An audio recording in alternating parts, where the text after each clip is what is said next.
अवधूत चिंतना श्री गुरुदेव दत्त स्वामी महाराज की जय.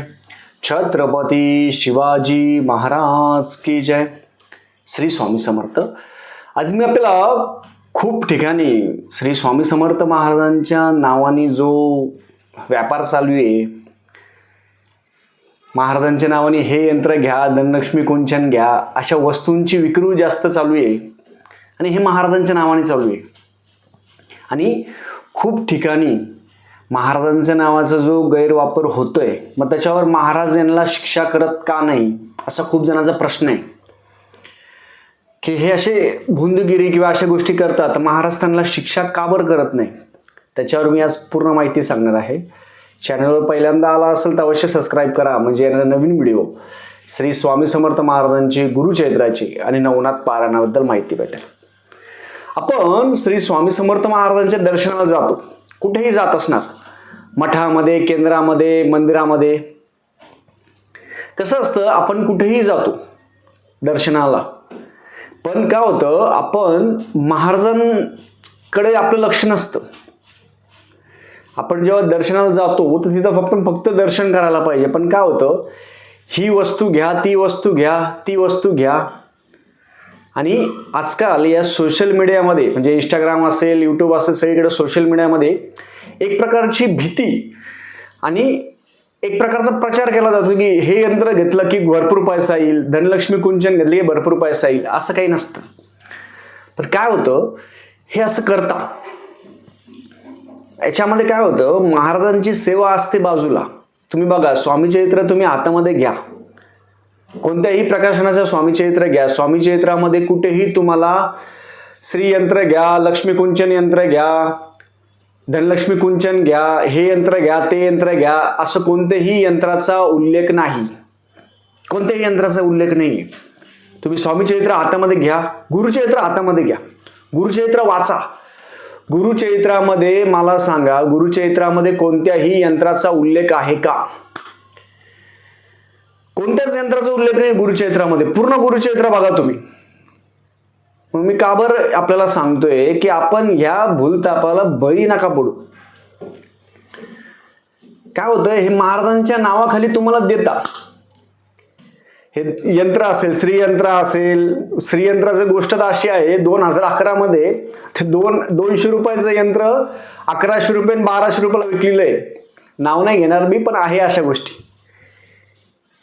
हेच मला सांगायचंय की आपण त्या यंत्रतंत्राच्या मागं नका लागू. आजकाल मी बघतो खूप जणांच्या घरी ना सगळे यंत्र असतात, श्रीयंत्र, कुबेर यंत्र, लक्ष्मी यंत्र. आता ते नवीन आलं, ते धनलक्ष्मी कुंचनचा काही उल्लेख नाही कुठंच. आपला विषय होता गुरुचरित्रामध्ये. मला कमेंट करून अवश्य सांगा, गुरुचरित्रामध्ये कोणत्याही यंत्राचा उल्लेख आहे का? नाही. स्वामी चरित्रामध्ये कोणत्याही यंत्राचा उल्लेख आहे का? नाही. स्वामी चरित्रामध्ये महाराजांना अशा भोंदू गोष्टी महाराजांना आवडत नव्हत्या. महाराज डायरेक्ट शिव्या द्यायचे, महाराजांना अशा गोष्टी आवडतच नव्हत्या. मग प्रश्न असा पडतो की महाराजांच्या नावाने हे असे जे व्यापार करता, महाराजांच्या नावाने खपवता नाही डायरेक्ट अशा गोष्टी. धनलक्ष्मी कुंचनचं पण मागं बोललो होतो मी, काहीच त्याचा अर्थ नाहीये. चांदीचं घ्या, सोन्याचं घ्या, कोणी कोणतं घ्या, पण ह्या गोष्टीला कोणताही अर्थ नाही.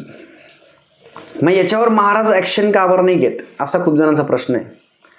आपण जर स्वामी चरित्र बघितलं, स्वामी चरित्र आपण वाचा, त्याच्यामध्ये काय होतं, महाराजांना एक हार असतो सोन्याचा, महाराजांना हार दिलेला असतो. तो हार कोणाकडे असतो? तो बाळाप्पा महाराजांकडे असतो. तो सोन्याचा हार असतो, बाळाप्पा महाराजांकडे असतो, पण तो राणी आहे त्यांना पाहिजे असतो. मग राणींचे जे काही दूत असतात ते राणी आणि सुंदरबाई हे दोघं जण मिळालेले असतात, सोबत असतात. मग राणी काय म्हणतो सुंदरबाईला की जो महाराजांना हार दिलेला आहे तो त्यांना पाहिजे होता. मग राणींचे दूत जातात बाळाप्पा महाराजांकडे. बाळाप्पा महाराज म्हणतात की याच्यावर अधिकार चोळप्पा महाराजांचा आहे. मग ते दूत परत चोळप्पा महाराजांकडे जाता.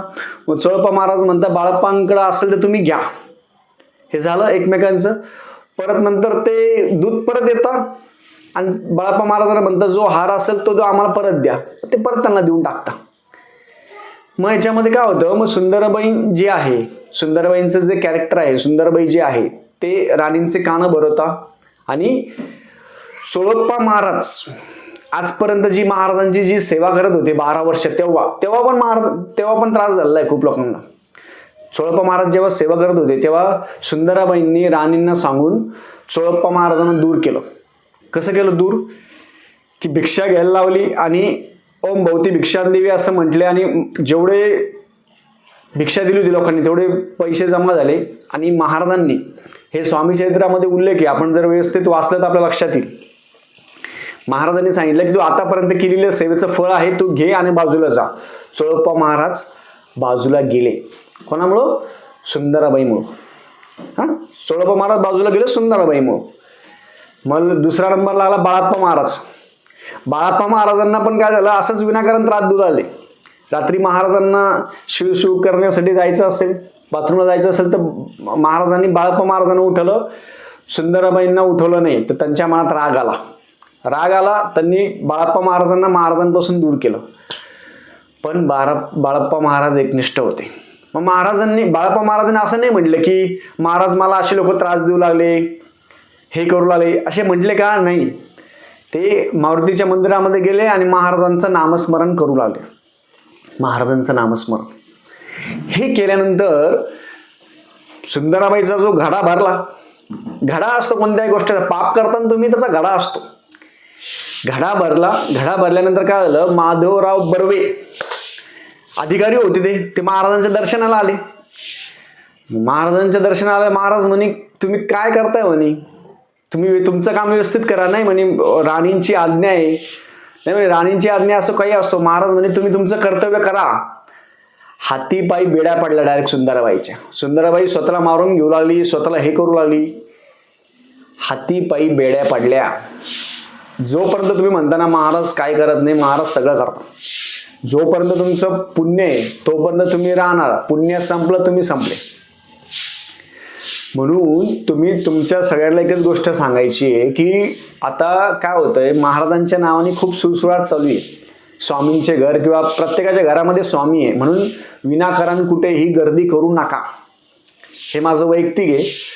विनाकारण कुठेही गर्दी करायची नाही. आपल्या घरामध्येच महाराज आपण ठेवलेले आहे. ते घरामध्ये महाराज जे आहे त्यांना बघा. महाराजांना 2 टाईम आरती करा, नैवेद्य दाखवा, स्वामी चैत्र वाचा, दुर्गा सप्तशती वाचा, गुरुचैत्र पारायण करा, नवनाथ पारायण करा. अशा कोणत्याही वस्तूंच्या नादी लागू नका.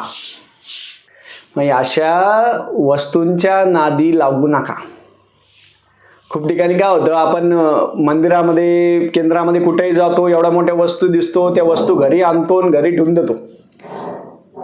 असं नाहीच आहे. आणि महाराजांच्या नावाने आता खूप ठिकाणी मठ निर्माण होऊ लागले, खूप ठिकाणी स्वतःच गुरु होऊ लागले, स्वतःच करू लागले. असे खूप ठिकाणी मी खूप ठिकाणी बघितले. असे केंद्र आणि मठ तरी एका टायमाला बरं आहे, पण जे नवीन स्वतःच्या नावानेच तयार करताय त्यांचं खूप अवघड आहे. म्हणून महाराजांच्या नावाने ह्या गोष्टी होत आहे तर महाराज त्यांना शिक्षा करत असता. पण आपलं काम आहे, आपलं काम जागृत राहणं आहे. अशा वस्तू याच्या नादी, त्या वस्तूच्या याच्या नादी लागू नका. धनलक्ष्मी कुंचन असेल, कुंचनचं पण काही तसं काहीच विषय नाहीये. आपल्या घरामध्ये देवघरामध्ये देवीचा टाक, खंडोबाचा टाक असणं महत्वाचं आहे. तर आपल्या देवघरामध्ये देवीचा टाकच नाही, खंडोबाचा टाकच नाही, तर धनलक्ष्मी कुंचन घेऊन काय करता? म्हणून अशा गोष्टींच्या काहीच नाही हो. हे नुसतं व्यापार आहे. आणि हा व्यापार जो आहे तो आपण आपल्या लक्षात यायला पाहिजे. आपण काय होतं त्याच्यामध्ये, महिलांचं काय होतं, एका महिलाने घेतलं, मग मी घेतलं, बाकीच्यानी घेतलं, असं करत करत सगळ्या गल्लीने घेतलं. असं या गोष्टी करू नका. स्पष्ट साधं रोज महाराजांना 2 टाईम नैवेद्य दाखवायचा, वरम भात भाजी पोळी जे तुम्ही जेवणार ते, स्वामी चरित्र वाचा, दुर्गा सप्तशती वाचा. आणि कोणाच्याही घरी जाण्याची गरज नाही. आपल्या घरीच महाराज आहे. आपल्या घरामध्ये महाराजांचा छोटा फोटो ठेवा, महाराजांचं नामस्मरण करा. देव आणि गुरु हे कशाने आपल्या जवळ येत असतात किंवा आपण त्यांच्या जवळ जाऊ शकतो, ते फक्त नामस्मरणाने. आपल्याला सिद्धिशिवाय भक्ती श्रेष्ठ आहे, लक्षात ठेवा. म्हणून नामस्मरण तुम्ही जेवढं जास्त नामस्मरण करणार तेवढं जास्त तुम्हाला त्याची सेवा आहे ती भेटणार आहे. या वस्तूंच्या याच्या नादी नका लागू. खूप जण काय करतात, वस्तूंच्याच नादी लागतं हो. ही वस्तू घ्या, ती वस्तू घ्या. मी बघतो ना, मठ असेल, केंद्र असेल, एवढ्या वस्तू आहे की महाराज असता बाजूला. महाराजांकडे जर आपण एकदा बघितलं, काय महाराजांकडे फक्त एक लंगोटी आहे. महाराजांकडे काही नाही आहे, पण हे बाकीच्याच गोष्टी एवढ्या वाढल्या, एवढ्या पसारा झालाय की खूपच आहे. म्हणून आपण या अशा वस्तूंच्या नादी लागू नका. आपण त्यापेक्षा स्वामीचरित्र वाचा, दुर्गा सप्तशती वाचा, गुरुचरित्र पारायण करा. ह्या जर सेवा केल्या तर आपण अशा भूलतापांपासून दूर जाऊ शकतो. काय होतं, महाराजांची सेवा करायला गेल्यानं मग खूप जण म्हणतात, दादा हे घ्यायचंच का, हे यंत्र घ्यायचं का, ते यंत्र घ्यायचं का, ते यंत्र घ्यायचं का, धनलक्ष्मी घ्यायचं का. असं काही यंत्र घ्यायची गरज नाही. माझ्या स्वतःच्या घरी पण नाही आहे, मला नाही आवडते अशा गोष्टी. महाराजांनी कधीही अशा यंत्रतंत्राच्या नादी लागलेलं सांगितलेलं नाही. महाराजांच्या गळ्यात फक्त एकच माळ आहे. माळ म्हणजे काय, जप करणं, नामस्मरण करणं. जप नामस्मरण करणं त्याच्यावर होतं. मागं पण खूप जण बघा, महाराज खूप जण म्हणतात की महाराज शिक्षा करत नाही का, करता. त्यांचं पुण्य संपलं, त्यांना फटके डायरेक्ट. आणि म्हणून अशा गोष्टींच्या नादी सगळ्यांनी लागू नका. आपापल्या सेवेवर विश्वास ठेवायचा, महाराजांवर विश्वास ठेवायचा. माझा स्वतः तर महाराजांवर विश्वास आहे बाबा. खूप जण म्हणतात महाराजांच्या नावाने संचार होतो, मला त्या व्यक्ती फ्रॉड वाटतो. Direct fraud. महाराजांचे मला सांगा, छोटं जर इलेक्ट्रिकल आहे, आपल्याला एवढी ताकद असती, एनर्जी असती, अशा कोणाच्या अंगामध्ये जर महाराज येऊ लागले तर त्या व्यक्तीचं कसं होईल. आणि कोणाच्या अंगात असा संचार होत नाही, कोणी महाराज त्यांच्या मुखातून बोलता, हे सगळं खोटं आहे. सगळं खोटं आहे. असं महाराज कोणाच्या मुखातून बोलत असले असते तर आजपर्यंत काय सगळ्या गोष्टी झाल्याच नसत्या ना. अक्कलकोटला तिथे एवढी गर्दी झालीच नसती ना. म्हणून विचार करा, महाराजांचं जे आयुष्य होतं किंवा महाराज जे होते अक्कलकोटमध्ये आहे, पण महाराज असं कोणाच्या अंगामध्ये येऊन संचार असा काही होत नाही. महाराज असं कोणाच्या अंगावरून बोलायला काही रिकामी नाही आहे. मला सांग, काय गरज आहे. आपली तेवढी पात्रता पाहिजे, आणि तसं होऊच शकत नाही. कधीच होऊ शकत नाही. महाराज कोणाच्या अंगामध्ये येऊन बोलायला, तर मी म्हणतो कोणी जर असं असेल तर मी बोलायला तयार आहे त्यांच्यासोबत. बोला, मी विचारतो मग महाराजांना काय विचारायचं. अशा गोष्टी काही नसता. ह्या सगळ्या भोंदूगिरी आहे आणि अशा गोष्टींना थारा देऊ नका. खूप जण म्हणत असेल महाराज आमच्या अंगामध्ये येऊन बोलतात, खूप जणांचे दरबार भरता. महाराज कोणाच्या अंगामध्ये येण्याची तेवढी आपली लायकी पण नाही आहे. म्हणून अशा गोष्टींच्या नादी लागू नका. महाराजांचं फक्त नामस्मरण करा. नामस्मरण केल्यानेच आपण महाराजांच्या जवळ जाऊ शकतो. असं महाराज कोणाच्या अंगामध्ये येऊ लागले किंवा बोलू लागले असं कधी होत नसतं. कोणाला संचार पण होत नसतं. खूप जण म्हणतात संचार होतो, असा महाराजांचा संचार होत नसतो कधीच. माझ्या एवढ्या वर्षापासून मी ऐकतो, कधी असं होऊ शकत नाही आणि होणार पण नाही. महाराज एकच होते आणि ते अक्कलकोटमध्येच आहे. महाराज चाराचारात आहे. महाराज प्रत्येकाच्या घरामध्ये, प्रत्येकाच्या घरात महाराज आहे. म्हणून कोणाच्याही घरामध्ये गर्दी करून काही फायदा नाही आहे. तिथं आपला उभा राहून आपला वेळ वाया घालू नका. त्यापेक्षा नामस्मरण करा. नामस्मरण केल्याने आपल्याला सगळ्या गोष्टी प्राप्त होतात.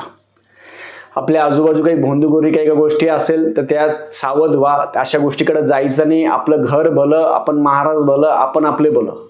नामस्मरण करा. आपली इज्जत आपण आपली सांभाळा आणि सगळ्यांनी आपापली सेवा आहे ती मनापासून करावी. झालेली सेवा मी महाराजांच्या रुजू करतो. श्री स्वामी समर्थ.